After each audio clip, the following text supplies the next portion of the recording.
The Galactic Union had dealt with countless aggressive species in its long history, warlike insectoid hives, predatory avians, even the terrifying machine minds of the core. All of them had been contained, pacified, or destroyed in time. Humans, when they joined, seemed refreshingly polite by comparison. They greeted every species warmly, learned customs quickly, and offered help freely. Their diplomats smiled often. They said thank you for even the smallest gesture. And when tensions rose, they would always add the same soft, almost pleading words. Please don't make us mad. The phrase became a joke in assembly halls. What could possibly happen if the fragile, short-lived mammals lost their temper? Ambassador Relthar of the VYR knew humans well, or so he thought.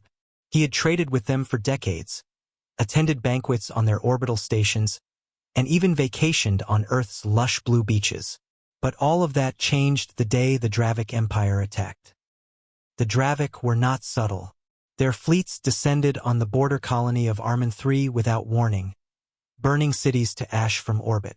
2 million civilians died in the first strike. The Galactic Union convened an emergency meeting to discuss sanctions and diplomatic channels. The human delegation sat quietly through the speeches, their faces unreadable.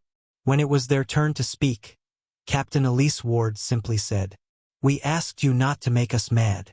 Then they left. No formal declaration of war was filed. No request for assistance. Within 72 hours, every human warship in the Sol fleet vanished from known space. For weeks, there was no word. The Union assumed the humans were massing forces for a hopeless defense of their remaining colonies. The Dravik, emboldened, began targeting more human worlds.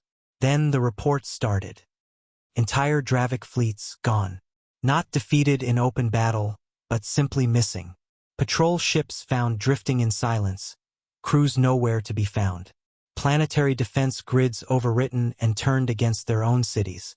Supply lines collapsed overnight. Union intelligence intercepted Dravik distress signals. Panicked voices speaking of shadows in the void and ghost ships that struck without warning.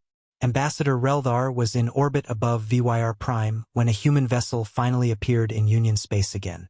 It was the Horizon's Wrath, a battleship that had been docked peacefully in orbit around Earth the last time he saw it. Now its hull was blackened, scarred, and painted with strange white markings. Tallies, dozens of them. When the ship docked, Captain Ward stepped out. She looked different. Not angry, not even grim, just done. The assembly demanded answers.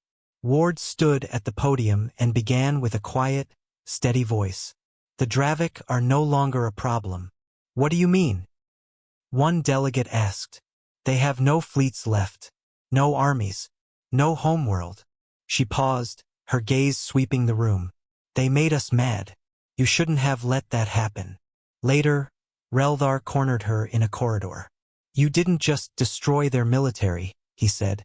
You erased them. Ward didn't deny it. They wanted war. We ended it. But the scale.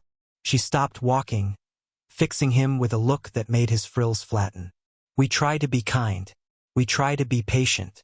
We try to talk.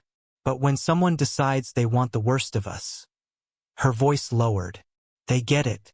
And we don't stop until it's over. Relthar finally understood. The politeness, the smiles, the constant warnings. Please don't make us mad was never a bluff. It was mercy.